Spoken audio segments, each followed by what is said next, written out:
ಆರಾಧನಾ ಸಮಯ. ಪ್ರಾರ್ಥನೆ ಮಾಡೋಣ.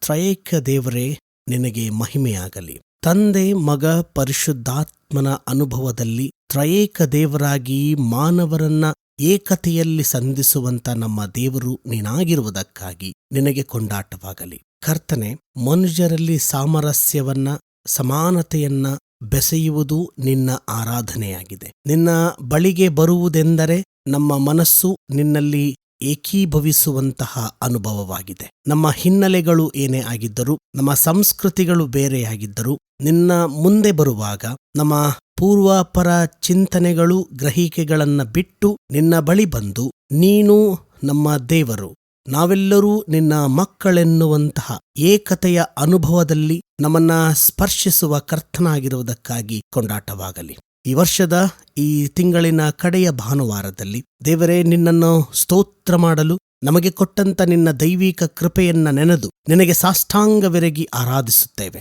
ನೀನೇ ಈ ಆರಾಧನೆಯ ಮೂಲಕ ಮಹಿಮೆ ಹೊಂದಿ ತ್ರಯೇಕತ್ವದ ಆಶೀರ್ವಾದವನ್ನ ನಿನ್ನ ನಂಬುವಂತ ಪ್ರತಿಯೊಬ್ಬೊಬ್ಬರಿಗೆ ಅನುಗ್ರಹಿಸಬೇಕೆಂದು ಯೇಸು ಕ್ರಿಸ್ತನ ಪರಮೋನ್ನತ ನಾಮದಲ್ಲಿ ಅತ್ಯಂತ ದೈನ್ಯದಿಂದ ಪ್ರಾರ್ಥನೆಯನ್ನ ಬೇಡಿ ಹೊಂದಿದ್ದೇವೆ. ಆಮೇನ್. ನಮ್ಮ ಈ ಪರಿಶುದ್ಧವಾದ ಆರಾಧನೆಯನ್ನ ಆರಂಭ ಮಾಡುವ ಹಾಗೆ ಆರಂಭದ ಸಂಗೀತವನ್ನ ಹಾಡಿಕೊಳ್ಳೋಣ.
ನಮ್ಮ ಕಣ್ಣುಗಳನ್ನು ಮುಚ್ಚಿದವರಾಗಿ ನಾವು ಕಳೆದ ದಿನಮಾನಗಳಲ್ಲಿ ಮಾಡಿರುವಂಥ ಪಾಪಗಳನ್ನು ದೇವರ ಮುಂದೆ ಅರಿಕೆ ಮಾಡೋಣ.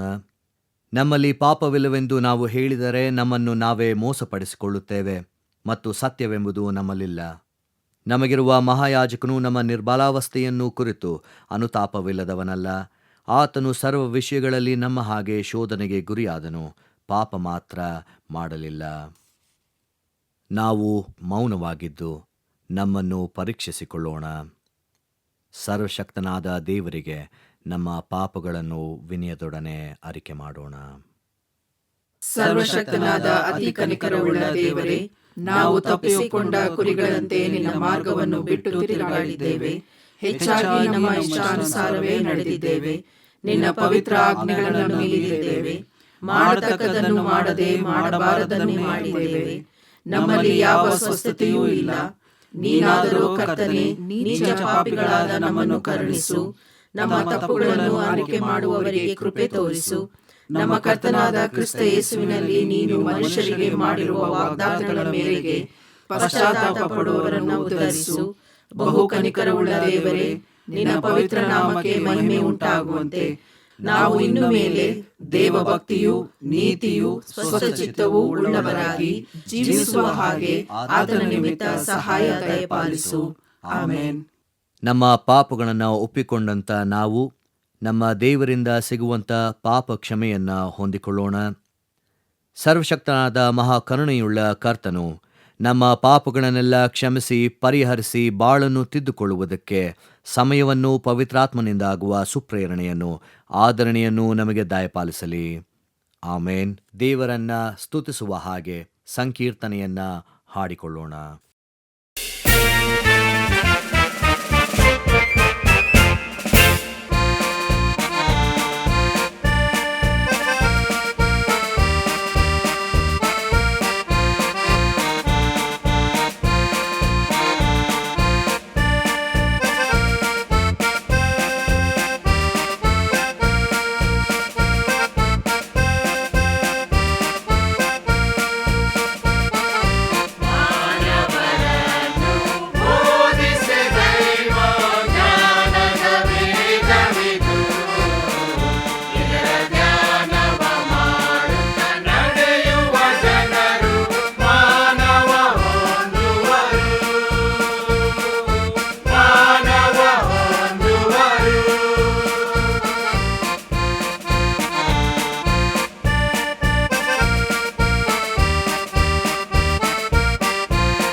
ಜೀವ ಸ್ವರೂಪನಾದ ಕ್ರಿಸ್ತನ ಹೆಸರಿನಲ್ಲಿ ನಿಮ್ಮನ್ನ ವಂದಿಸುತ್ತೇನೆ.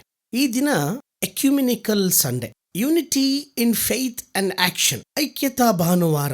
ಚರ್ಚ್ ಆಫ್ ಸೌತ್ ಇಂಡಿಯಾ ದಕ್ಷಿಣ ಭಾರತ ಸಭೆ ವರ್ಷಕ್ಕೆ 2 ಭಾನುವಾರಗಳನ್ನ ಐಕ್ಯತಾ ಭಾನುವಾರವಾಗಿ ಆಚರಿಸಲ್ಪಡುತ್ತದೆ. ಮೊದಲನೇದಾಗಿ ಜನವರಿ 18ರಿಂದ 25ನೆಯ ತನಕ ಐಕ್ಯತೆಯ ವಾರ ಎಂಬುದಾಗಿ ಆಚರಿಸುವಂಥದ್ದು ಪದ್ಧತಿ. ಇದು 1910ನೇ ಇಸವಿಯಲ್ಲಿ ಎಡಿನ್ಬರ್ಗ್ನಲ್ಲಿ ವರ್ಲ್ಡ್ ಕೌನ್ಸಿಲ್ ಆಫ್ ಚರ್ಚಸ್ ಇದನ್ನ ಪ್ರಾರಂಭ ಮಾಡಿತು. ಇದರ ಮುಖ್ಯ ಉದ್ದೇಶ ಪ್ರೊಟೆಸ್ಟೆಂಟ್ ಸಭೆಗಳು ಮತ್ತು ಕ್ಯಾಥಲಿಕ್ ಸಭೆಗಳು, ಆರ್ಥೋಡಾಕ್ಸ್ ಸಭೆಗಳ ಸಮ್ಮಿಳನ. ಈ 3 ಪಂಗಡಗಳು ಒಟ್ಟಿಗೆ ಸೇರಿ ಆರಾಧನೆ ಮಾಡುವಂಥದ್ದು ಪ್ರಾಮುಖ್ಯವಾದಂತಹ ಉದ್ದೇಶ. ಈ ಪಂಗಡಗಳಲ್ಲಿ ಏಕತೆಯನ್ನ ಸಾಧಿಸುವುದು ಈ ವಾರದ ಉದ್ದೇಶವಾಗಿದೆ. ನವೆಂಬರ್ನಲ್ಲಿ ಇನ್ನೊಂದು ಯೂನಿಟಿ ಸಂಡೆಯನ್ನ ನಾವು ಆಚರಣೆ ಮಾಡುತ್ತೇವೆ. ಅದು ಬಹಳ ಮುಖ್ಯವಾಗಿ church of south India, church of north India ಮತ್ತು ಮಾರ್ತೋಮಾ ಸಭೆಗಳ ನಡುವೆ ಏಕತೆಯನ್ನ ಸಾಧಿಸುವುದಕ್ಕಾಗಿ ನವೆಂಬರ್ 2ನೇ ಭಾನುವಾರದಂದು ಏಕತೆಯ ಭಾನುವಾರವನ್ನ ಆಚರಿಸುವಂಥದ್ದು ನಮ್ಮ ಚರ್ಚ್ ಆಫ್ ಸೌತ್ ಇಂಡಿಯಾದ ಒಂದು ಪದ್ಧತಿ. ಇನ್ನು ಬೈಬಲ್ನ ವಿಚಾರಕ್ಕೆ ಬರುವಾಗ ಮೊಟ್ಟ ಮೊದಲನೇದಾಗಿ ಬೈಬಲ್ನಲ್ಲಿ ಐಕ್ಯತೆ ಎಲ್ಲಿ ಕಂಡು ಬರುತ್ತದೆ? ಆದಿಕಾಂಡ 2ನೇ ಅಧ್ಯಾಯ 24ನೇ ವಚನ. ಪರಸ್ಪರ ಪತಿ ಪತ್ನಿಯರ ನಡುವೆ ಐಕ್ಯತೆಯನ್ನ ಕಂಡು ಬರುವಂತದ್ದನ್ನ ನಾವು ದೇವರ ವಾಕ್ಯದಲ್ಲಿ ನಾವು ನೋಡ್ತೇವೆ. ಮುಂದೆ ಆದಿಕಾಂಡ 11ನೇ ಅಧ್ಯಾಯಕ್ಕೆ ಬರುವಾಗ ಲೋಕದವರೆಲ್ಲರಿಗೂ ಒಂದೇ ಭಾಷೆ ಇತ್ತು, ಭಾಷಾ ಭೇದವೇನೂ ಇರಲಿಲ್ಲ. ದೇವರ ವಾಕ್ಯ ಹೇಳ್ತದೆ, ಆದಿಕಾಂಡ 11ನೇ ಅಧ್ಯಾಯದಲ್ಲಿ ಜನರೆಲ್ಲರಿಗೂ ಒಂದೇ ಭಾಷೆ ಇತ್ತು. ಆದ್ರೆ ಅಲ್ಲಿ ಭಾಷಾ ಭೇದ ಉಂಟಾಗಿ ಬೇರೆ ಬೇರೆಯಾಗುವಂತಹ ಸ್ಥಿತಿಯನ್ನ ನಾವು ನೋಡ್ತೇವೆ. ಅದನ್ನ ಬಾಬೆಲ್ ಎನ್ನುವಂತಹ ಹೆಸರಿನಿಂದ ಬೈಬಲ್ ನಮೂದಿಸಲ್ಪಡ್ತದೆ. ನಾವು ಭಾಷೆಗಳ ಹಿನ್ನೆಲೆಗಳಿಂದ ನಮ್ಮಲ್ಲಿ ಅಸಮಾನತೆಯುಂಟಾಗಿದೆ, ಲಿಂಗಗಳಲ್ಲಿ ಅಸಮಾನತೆಯುಂಟಾಗಿದೆ ಮತ್ತು ನಮ್ಮ ಸ್ಟೇಟಸ್ಗಳಲ್ಲಿ ಅಸಮಾನತೆಯುಂಟಾಗಿದೆ. ಆದರೆ ಈ ಭಾನುವಾರ ಇದೆಲ್ಲವುಗಳನ್ನ ಬದಿಗರಿಸಿ ಬೈಬಲ್ ಹೇಳುವಂತಹ ಏಕತೆಯನ್ನ ಸಾಧಿಸುವುದೇ ಈ ಭಾನುವಾರದ ಉದ್ದೇಶ. ಮೊದಲನೇದಾಗಿ ದೇವರ ವಾಕ್ಯಕ್ಕೆ ಬರುವಾಗ ಕುಟುಂಬದಲ್ಲಿ ಐಕ್ಯತೆ ಮುಖ್ಯ. ಇದಕ್ಕೆಂದೇ ನೇಮಕವಾದ ಹಳೆ ಒಡಂಬಡಿಕೆಯ ಭಾಗ ಯೆಹೋಶುವನ ಪ್ರವಾದನ ಗ್ರಂಥ 4ನೇ ಅಧ್ಯಾಯ 1ರಿಂದ 11 ವಚನಗಳು. ಜೀವನದ ಪಯಣದಲ್ಲಿ ಕುಟುಂಬದ ಐಕ್ಯತೆ ಮುಖ್ಯ ಎಂಬುದಾಗಿ ಈ ಪರಿಚ್ಛೇದ ನಮಗೆ ಹೇಳುವಂತದ್ದಾಗಿದೆ. 12 ಕುಲಗಳಿಂದ ಒಬ್ಬೊಬ್ಬರನ್ನ ಆಯ್ಕೆ ಮಾಡುವಂಥದ್ದು ಮತ್ತು ಆ 12 ಮಂದಿ ಕಲ್ಲುಗಳನ್ನ ನೆಡುವಂಥದ್ದು, ಅದು ಏಕತೆಗೆ ಸಾಕ್ಷಿಯಾದಂತಹ ಜೀವಿತವನ್ನ ತೋರ್ಪಡಿಸುವಂತದ್ದಾಗಿದೆ. ಇಲ್ಲಿ ಬರುವಂತಹ ಯೋರ್ದನ್ ನದಿ, ತುಂಬಿ ಹರಿಯುವಂತಹ ನದಿ ಜೀವನದ ಏರಿಳಿತಗಳನ್ನ ಸೂಚಿಸುವಂತದ್ದಾಗಿದೆ, ಜೀವನದ ಕಷ್ಟವನ್ನ ಸೂಚಿಸುವಂತದ್ದಾಗಿದೆ. ಜೀವನದಲ್ಲಿ ನಾವು ಪ್ರತಿನಿತ್ಯ ಎದುರಿಸುವಂತಹ ಕೌಟುಂಬಿಕ ಪ್ರತಿರೋಧಗಳನ್ನ ಸೂಚಿಸುವಂತದ್ದಾಗಿದೆ. ಇಂತಹ ಕೌಟುಂಬಿಕ ಜೀವನದ ಸಮಸ್ಯೆಗಳನ್ನ ಎದುರಿಸಬೇಕಾದ್ರೆ ಕುಟುಂಬದಲ್ಲಿ ಐಕ್ಯತೆ ಮುಖ್ಯ. ಆ 12 ಕುಲಗಳಿಂದ ಒಬ್ಬೊಬ್ಬರನ್ನ ನೇಮಕ ಮಾಡುವಂಥದ್ದು, ಅವರು ಕಾನಾನ್ ದೇಶವನ್ನ ಸೇರುವ ಮುನ್ನ ಏಕತೆಯನ್ನ ಸಾಧಿಸಿ ಕಾನಾನ್ ದೇಶವನ್ನ ಸೇರಲಿ ಎನ್ನುವಂಥದ್ದನ್ನ ನಾವು ಇದರಲ್ಲಿ ಕಂಡುಕೊಳ್ಳಬಹುದಾಗಿದೆ.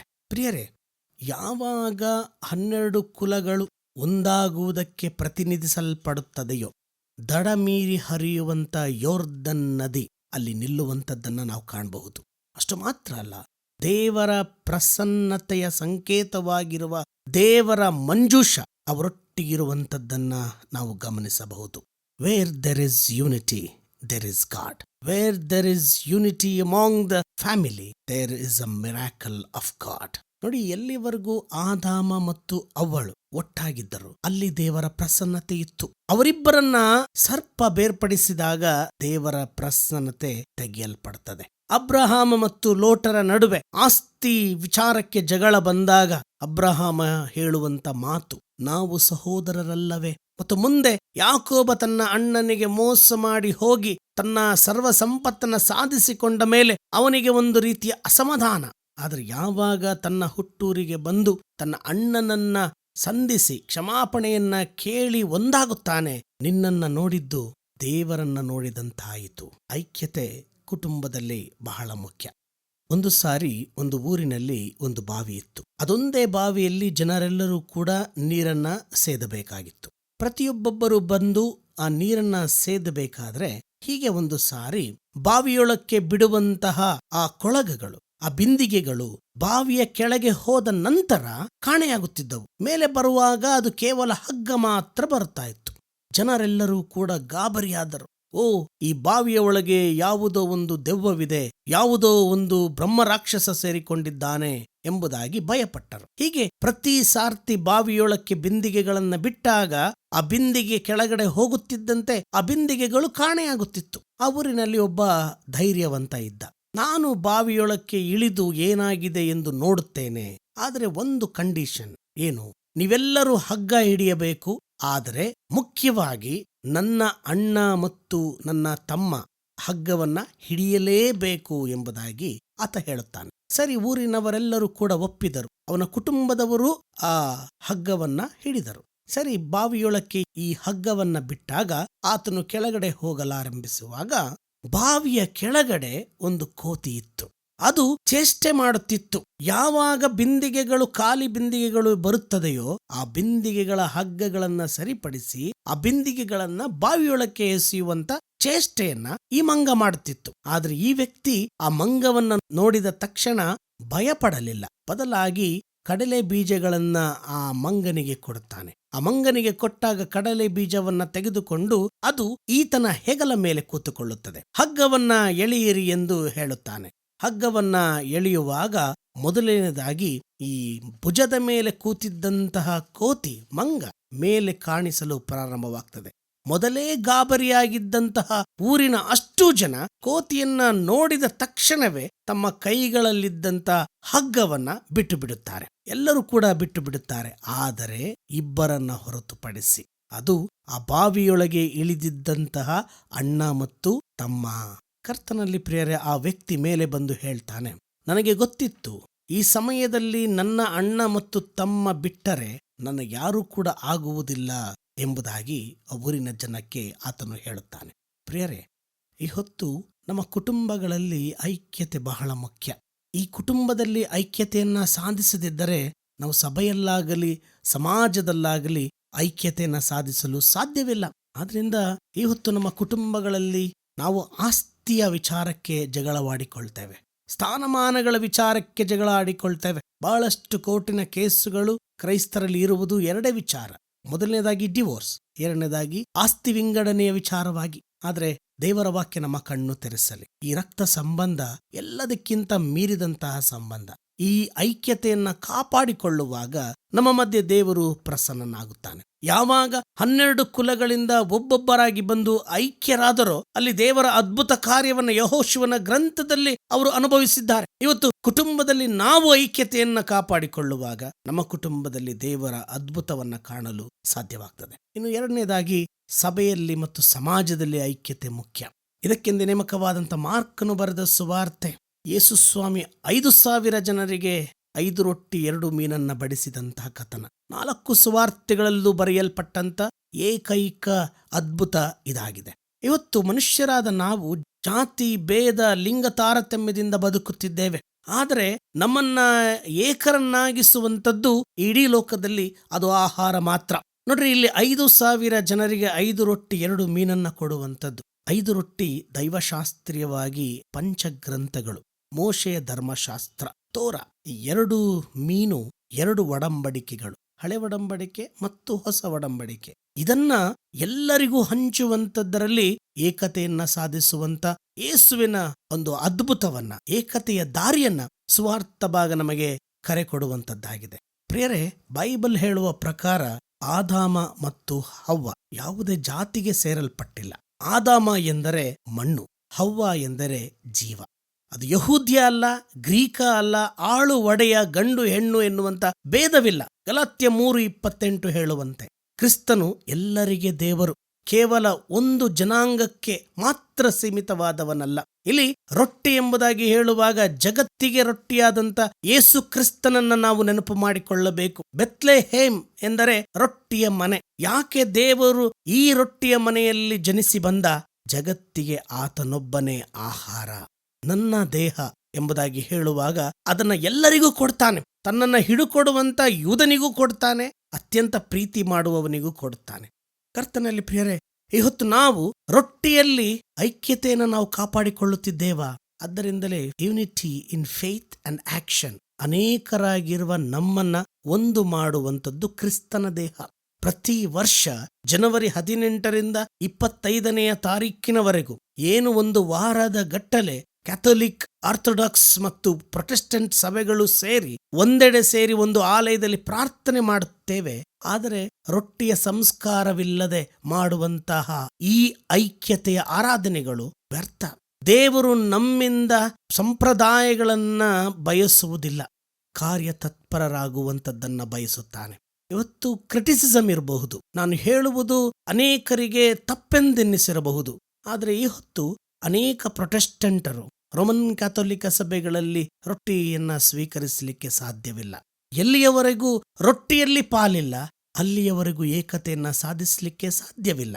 ಆದರೆ ದೇವರು ಯೇಸುಸ್ವಾಮಿ ನೀವು ರೊಟ್ಟಿಯನ್ನ ಕೊಡ್ರಿ ಎಂಬುದಾಗಿ ತಮ್ಮಲ್ಲಿರುವಂತಹ ರೊಟ್ಟಿ ಮತ್ತು ಮೀನನ್ನ, ಎಂದರೆ ದೇವರ ವಾಕ್ಯವನ್ನ, ದೇವರ ಸೊತ್ತನ್ನ ಎಲ್ಲರಿಗೂ ಹಂಚುವಂತ ಮಾರ್ಕನ ಸುವಾರ್ತೆಯ ಕಥನವನ್ನ ನಾವು ನೆನಪು ಮಾಡಿಕೊಳ್ಬೇಕು. ನಮ್ಮ ಮಧ್ಯದಲ್ಲಿ, ನಮ್ಮ ಕೌಟುಂಬಿಕ ಜೀವನದಲ್ಲಿ ಐಕ್ಯತೆ ಕಾಪಾಡಿಕೊಳ್ಬೇಕು. ನಮ್ಮ ಸಭೆ ಮತ್ತು ಸಮಾಜಗಳಲ್ಲಿ ಐಕ್ಯತೆಯನ್ನ ಕಾಪಾಡಿಕೊಳ್ಳಬೇಕು. ನಾವೆಲ್ಲರೂ ಒಂದೇ ದೇಹ ಎಂಬುದಾಗಿ ಬದುಕುವಂತವರಾಗಬೇಕು. ಒಂದು ಸಾರಿ ಕಣ್ಣು ಮತ್ತು ಮೂಗು ಬಹಳ ಸ್ನೇಹಿತರಾಗಿದ್ದರು. ಹೀಗೆ ಯಾವುದೋ ಒಂದು ಕ್ಷುಲ್ಲಕ ಕಾರಣಕ್ಕಾಗಿ ಅವರಿಬ್ಬರು ಜಗಳವಾಡಿ ಅವರಿಬ್ಬರು ದ್ವೇಷವನ್ನ ಸಾಧಿಸತೊಡಗಿದರು. ಕಣ್ಣಿಗೆ ವಯಸ್ಸಾಯಿತು, ಕಣ್ಣು ಮೊಬ್ಬಾಗತೊಡಗಿತು, ಪೊರೆ ಬಂದಿತು. ಆಗ ಕಣ್ಣು ತನ್ನ ಸ್ನೇಹಿತನಾದ ಮೂಗನ್ನ ಮಾತನಾಡಿಸುತ್ತದೆ, ಗೆಳೆಯ, ನನಗೆ ವಯಸ್ಸಾಯಿತು, ನಾನು ಚಶ್ಮಾ ಧರಿಸಬೇಕು. ಆಗ ಮೂಗು ಹೇಳುತ್ತದೆ, ನಿನ್ನ ಭಾರವನ್ನ ನಾನ್ಯಾಕೆ ಹೊರಲಿ, ಹೊರುವುದಿಲ್ಲ. ಆಗ ಕಣ್ಣಿಗೆ ಈಗಾಗಲೇ ಮೊಬ್ಬಾಗದ್ದರಿಂದ ಮತ್ತು ಪೊರೆ ಬಂದದ್ದರಿಂದ ಎದುರಿಗಿದ್ದಂತ ಹಳ್ಳವನ್ನ ನೋಡದೆ ಎಡವಿ ಬಿದ್ದು ಮೂಗು ಜಜ್ಜಲ್ಪಡ್ತು, ರಕ್ತ ಸೋರಿತು. ಆಗ ಮೂಗಿಗೆ ಅರಿವಾಯಿತು. ಆಗ ಹೇಳ್ತದೆ, ಗೆಳೆಯ, ನೀನು ಚಶ್ಮಾ ಧರಿಸು, ಸರಿಯಾಗಿ ನೋಡು, ಸರಿಯಾಗಿ ನಡೆ. ಕರ್ತನಲ್ಲಿ ಪ್ರಿಯರೇ, ಇವತ್ತು ನಿನ್ನ ಭಾರವನ್ನ ನಾನ್ಯಾಕೆ ಹೊರಲಿ, ನಿನ್ನ ಕಷ್ಟಗಳನ್ನ ನಾನ್ಯಾಕೆ ಹೊರಲಿ ಎಂಬುದಾಗಿ ಸಭೆಯಲ್ಲಾಗ್ಲಿ, ಸಮಾಜದಲ್ಲಾಗ್ಲಿ, ಕೌಟುಂಬಿಕ ಜೀವನದಲ್ಲಾಗ್ಲಿ ನಾವಿದ್ದರೆ ಪೆಟ್ಟು ನಮಗೆ. ಆದರೆ ಎಲ್ಲವುಗಳನ್ನು ಸರಿದೂಗಿಸುವಂತ ಐಕ್ಯತೆ ನಮ್ಮ ಮುಂದಿರುವಾಗ ಅಸಾಧ್ಯವಾದದ್ದನ್ನ ಸಾಧಿಸಲು ನಾವು ಶಕ್ತರಾಗ್ತೇವೆ ಎಂಬುದಾಗಿ ಬೈಬಲ್ ನಮಗೆ ಹೇಳ್ತದೆ. ಇಂತಹ ಐಕ್ಯತೆಯಲ್ಲಿ ಜೀವಿಸೋಣ, ಐಕ್ಯತೆಯ ಮೂಲಕ ದೇವರನ್ನ ಅನುಭವಿಸೋಣ, ಐಕ್ಯತೆಯ ಮೂಲಕ ಸ್ವರ್ಗ ರಾಜ್ಯವನ್ನ ತಟ್ಟೋಣ. ದೇವರ ವಾಕ್ಯವಿದು. ಆಮೆನ್. ದೇವರ ವಾಕ್ಯ ಸಂದೇಶವನ್ನು ಕೇಳಿದಂಥ ನಾವು ನಮ್ಮ ನಂಬಿಕೆಯನ್ನು ದೃಢಪಡಿಸಿಕೊಳ್ಳುವ ಹಾಗೆ ಅಪೋಸ್ತಲರ ವಿಶ್ವಾಸ ಸೂತ್ರವನ್ನು ಏಕ ಮನಸ್ಸಿನಿಂದ ಒಟ್ಟಾಗಿ ಅರಿಕೆ ಮಾಡೋಣ. ಪರಲೋಕ ಭೂಲೋಕಗಳನ್ನು ಸೃಷ್ಟಿಸಿದ ಸರ್ವಶಕ್ತನಾಗಿರುವ ತಂದೆಯಾದ ದೇವರನ್ನು ನಂಬುತ್ತೇನೆ. ಆತನ ಏಕ ಕುಮಾರನಾಗಿರುವ ನಮ್ಮ ಪ್ರಭುವಾದ ಯೇಸು ಕ್ರಿಸ್ತನನ್ನು ನಂಬುತ್ತೇನೆ. ಈತನು ಪರಿಶುದ್ಧಾತ್ಮನಿಂದ ಕನ್ಯಾ ಮರಿಯಳ ಗರ್ಭದಲ್ಲಿ ಧರಿಸಲ್ಪಟ್ಟು ಆಕೆಯಲ್ಲಿ ಹುಟ್ಟಿ ಪೊಂತಿ ಪಿಲಾತನ ಆಧಿಪತ್ಯದಲ್ಲಿ ಶ್ರಮೆ ಹೊಂದಿ ಶಿಲುಬೆಗೆ ಜಡಿಯಲ್ಪಟ್ಟು ಸತ್ತು ಉಣ್ಣಲ್ಪಟ್ಟು ಪಾತಾಳಕ್ಕೆ ಇಳಿದು ಮೂರನೇ ದಿವಸದಲ್ಲಿ ಸತ್ತವರೊಳಗಿಂದ ಎದ್ದು ಪರಲೋಕಕ್ಕೆ ಏರಿ ಹೋಗಿ ಸರ್ವಶಕ್ತನಾಗಿರುವ ತಂದೆಯಾದ ದೇವರ ಬಲಪಾರ್ಶ್ವದಲ್ಲಿ ಕುಳಿತುಕೊಂಡು ಇರುತ್ತಾನೆ. ಈತನು ಅಲ್ಲಿಂದ ಬಂದು ಬದುಕಿರುವವರಿಗೂ ಸತ್ತವರಿಗೂ ನ್ಯಾಯ ತೀರಿಸುವನು ಎಂಬುದನ್ನು ನಂಬುತ್ತೇನೆ. ನಾನು ಪರಿಶುದ್ಧಾತ್ಮನನ್ನು ನಂಬುತ್ತೇನೆ. ಒಂದೇ ಪರಿಶುದ್ಧ ಕ್ರೈಸ್ತ ಸಭೆಯು, ಭಕ್ತರ ಅನ್ಯೋನ್ಯತೆಯು, ಪಾಪದ ಪರಿಹಾರವು, ದೇಹದ ಪುನರುತ್ಥಾನವು, ನಿತ್ಯ ಜೀವವು ಉಂಟೆಂಬುದನ್ನು ನಂಬುತ್ತೇನೆ. ಆಮೆನ್. ನಮ್ಮ ಆರಾಧನೆಯನ್ನ ಅಂತ್ಯಗೊಳಿಸುವ ಹಾಗೆ ಕಡೆಯ ಸಂಗೀತವನ್ನ ಹಾಡಿಕೊಳ್ಳೋಣ.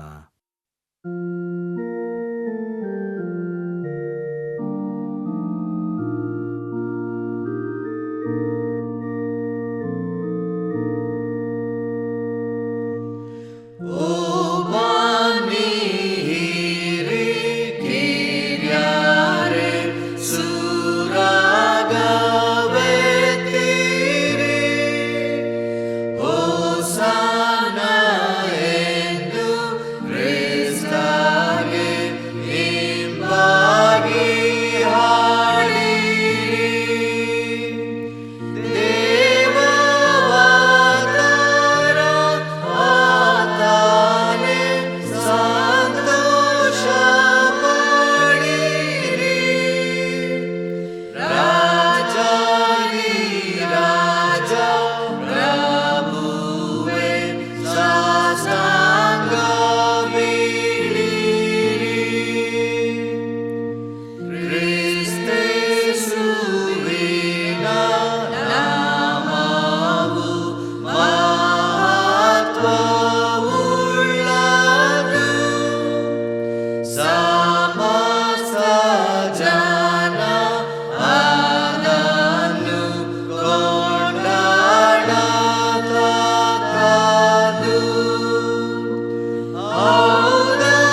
ನಮ್ಮ ದೇವರೇ, ಇನ್ನೊಂದು ಆವರ್ತಿ ನಿನ್ನ ದೈವಿಕ ವಾಕ್ಯಕ್ಕಾಗಿ, ನಿನ್ನ ವಾಕ್ಯದ ಮೂಲಕ ಕೊಟ್ಟ ನಿನ್ನ ಏಕತೆಯ ಆಶೀರ್ವಾದಕ್ಕಾಗಿ ನಿನಗೆ ಸ್ತೋತ್ರ. ನಮ್ಮ ಕುಟುಂಬಗಳಲ್ಲಿ ಐಕ್ಯತೆಯನ್ನ ಕಾಪಾಡಿಕೊಳ್ಳುವಂತೆ, ನಾವು ನಮ್ಮ ಸಹೋದರ ಸಹೋದರಿಯರೊಟ್ಟಿಗೆ ನಿನ್ನ ವಾಕ್ಯದ ಮೂಲಕ ಒಂದಾಗ್ಲಿಕ್ಕಾಗುವಂತೆ ಕೃಪೆ ಮಾಡು. ನಮ್ಮ ಸಭೆಗಳಲ್ಲಿ ಏಕತೆಯನ್ನ ಸಾಧಿಸಲು ನಿನ್ನ ವಾಕ್ಯನ ಮಟ್ಟಿಗೆ ಮಾತನಾಡಿದ್ದಕ್ಕಾಗಿ ಸ್ತೋತ್ರ. ಏಕತೆಯಲ್ಲಿ ನಿನ್ನ ದೈವಿಕ ಪ್ರಸನ್ನತೆಯನ್ನ ಅನುಭವ ಮಾಡಲು ಸಾಧ್ಯವಿದೆ ಎನ್ನುವ ನಿನ್ನ ಜೀವವುಳ್ಳ ವಾಕ್ಯ ನಮಗೆ ಮಾದರಿಯಾಗಲಿ. ನಮ್ಮೆಲ್ಲ ಭಾವನೆಗಳು, ಅಸಮಾನತೆಗಳು ಇದನ್ನ ನಾವು ತ್ಯಜಿಸುತ್ತೇವೆ. ನಿನ್ನ ದೈವಕಾಂತಿಯನ್ನ ನೋಡಲು ನಾವೆಲ್ಲರೂ ಒಂದಾಗುತ್ತೇವೆ. ನಮ್ಮ ಸಮಾಜದಲ್ಲಿ ನಿನ್ನ ದೈವಿಕವಾದ ಏಕತೆಯನ್ನ ಸಾಧಿಸಲು ನಮಗೆ ಶಕ್ತಿ ಕೊಡು. ಲಿಂಗ ತಾರತಮ್ಯ, ಭಾಷೆ ಭೇದ ಇದೆಲ್ಲವುಗಳನ್ನ ಬಿಟ್ಟು ಎಲ್ಲ ಮಾನವರೂ ಕೂಡ ನಿನ್ನ ಸೃಷ್ಟಿ ಎನ್ನುವುದನ್ನ ನಾವು ನೆನಪಿನಲ್ಲಿಟ್ಟುಕೊಳ್ಳುತ್ತಾ ಪರಸ್ಪರ ಐಕ್ಯತೆಯ ಸಮಾಜವನ್ನ ಕಟ್ಟಲು ಮತ್ತು ಐಕ್ಯತೆಯ ಸಮಾಜವನ್ನ